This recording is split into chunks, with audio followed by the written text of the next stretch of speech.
Nhắm này. Ê nhắm nó. Ok. Nhắm đây, nhắm à. Cho bạn. Cho bạn cái coi. Nhắm. Ôi cục cục dây. Cục cục. Bán rồi. Để bạn mình để.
Chờ xem ạ.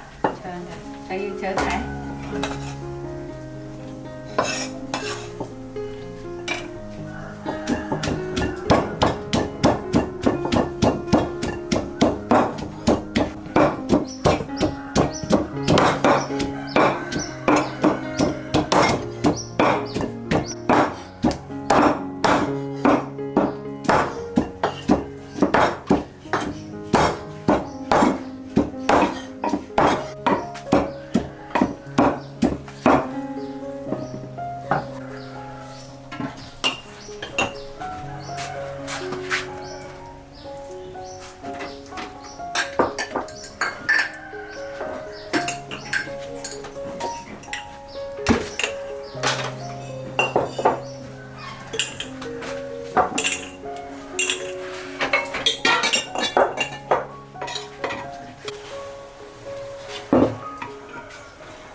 Chờ đạm một tết lắm. Cho khoai chi nhé.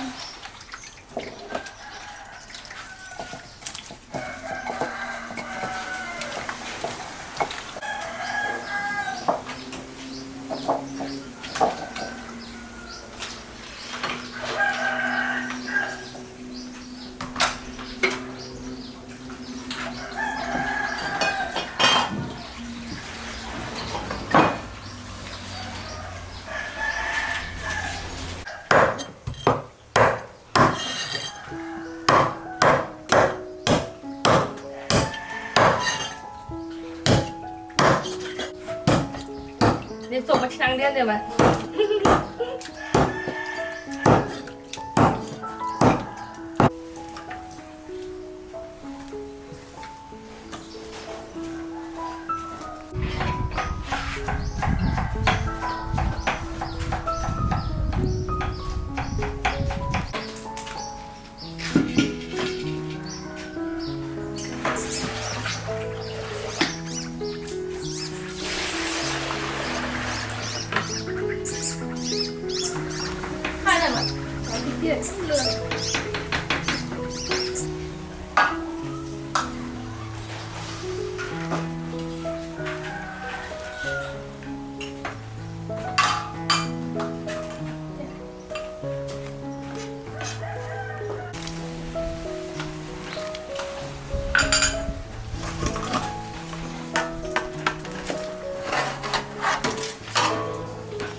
Mọi cái này ơi lời mẹ nè cái nhắm sô bật á ôi nhắm sô bật coi nhắm sô bật nó mèo có nó mèo mèo nè đó chị ăn đây nó mèo mèo hỏi tiền lời mẹ nó có mà ăn ta chả là hai á mà ok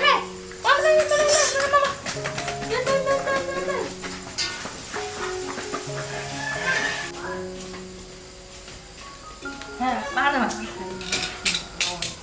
ôi trời quá nghe mình mỗi lỗ nè tao mà là nghĩ sao lại cho score ba đấy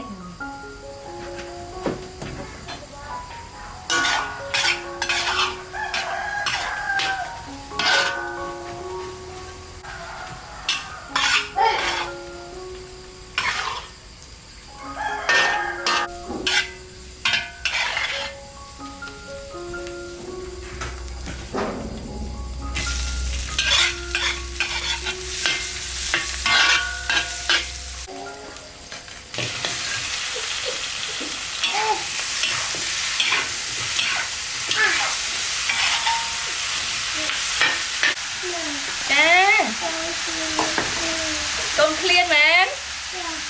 Chà.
Nhầm ra ta.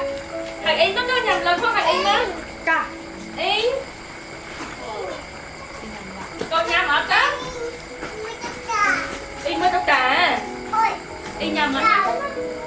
Ô mình khóa tiền mà phải ai cho nát.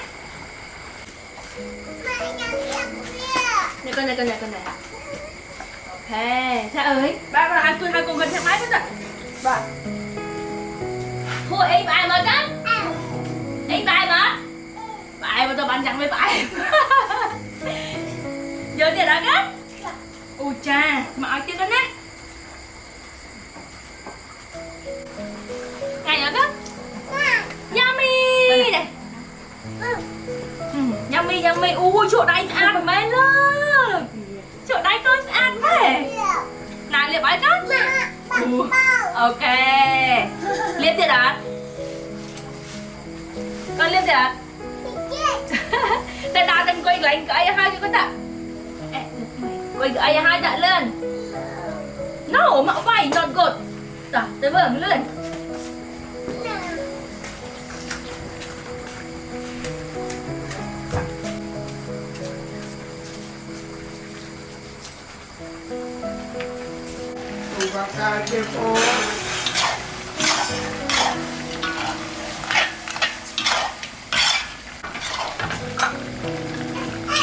Ôi thôi thầy ăn á mỡ ơi.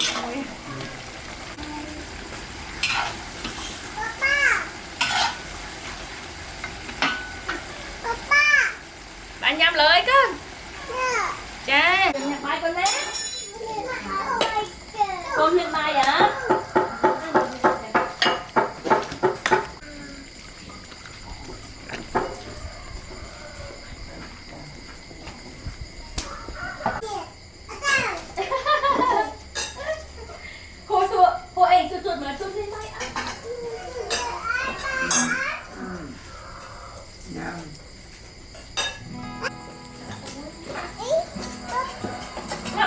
Mama Chen. Nhìn tao bánh.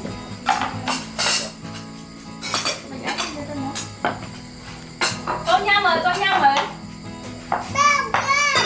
Ô, sụp mấy cơ. Đã sụp mẹ. Mạ sụp ai con nè. Chẳng tích. Ôi, đừng ai con khom hay nham. Mà này sụp mở tao biết. Đây là phía mấy thôi. Tại cái chỗ tay coi mà ơi. Đun ai, hộ đụng đỏ rồi. Đúng ạ. Đúng má.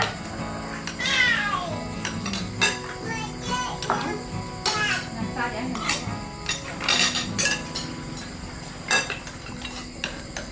Rồi bánh cồn chả bánh nhầm. Chả phải chuyện bằng bánh nhầm con đấy. Sao nhau chớ đấy cơ. Ba ạ. Lòng. Cả mẹ ăn này. Khi đến tại để đây. Phải, đây cái này. Vừa lật tháo lên. Giúp chia đây này. Rồi chia này. Ra này. Lòng là chút con lời, chút hả? Chăm nó chăm em. Điện. Ồ, giờ in nhắm nó còn không anh nhắm chút đấy. Mà thầy anh chạy mặt thầy à? Ồ, giờ thầy mà thầy anh nhắm nó còn nè. Rồi mình coi chẳng nhắm nó có nhé. Con mình phô món nè. Con mình ai mà mặt thầy ai nè. Phải nhắm mà. Nhắm ạ. Rồi mình ăn nhầm ra nhắm. Đại phôm đi, chầm phôm tí cần. Tụi cô này chơi. Em sao ạ? Tài chứ ạ? Anh pha lấy đây. Thế à, Linh thịt mua anh đã. Đây. Đây, tay xanh. Vui nha thầy cô á. Nhắm nó nhắm. Cũng đá đây. Ôi, ăn con. Lòng hả? Lòng. Đó, mấy lòng mất sao bạn nhỉ? Ui, mở cái tôi cô phôi chứ nhỉ?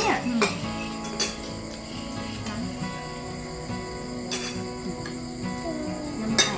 Ê, nhắm nó đó. Ok.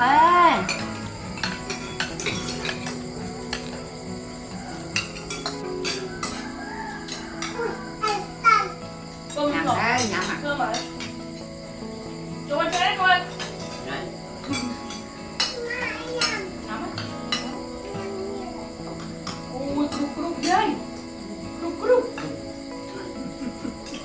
của tụi em bên này nhỉ? Đã, một linh nhây à? Rồi. Sao thôi? Gì? À, vì nè, hội em nhâm tận ngon á? Mặc bên tay cho thế. Cha hả? Cha. Đây mặc bên tay cô. Nó ôn tay thế. Nó nhắm sợ đây. Tận ngon cái này tận ngon, con nhâm tận ngon đấy. Tận ngon chết.